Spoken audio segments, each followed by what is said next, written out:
నా కాఫీ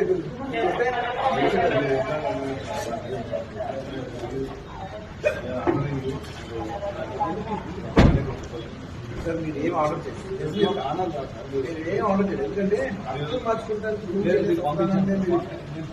అయితే ఒక మనిషి పంపించమంటే సార్ నాకు తీసుకెళ్తాం తప్పలేదు, ఫోటోలు తప్పలేదు, దాంట్లో తప్పలేదు. అది బెడ్రూమ్ బయటకు వచ్చి బెడ్రూమ్ నుంచి వెళ్ళిపోతాం, తీసుకుని స్కూల్ నుంచి వాళ్ళని చేశారు.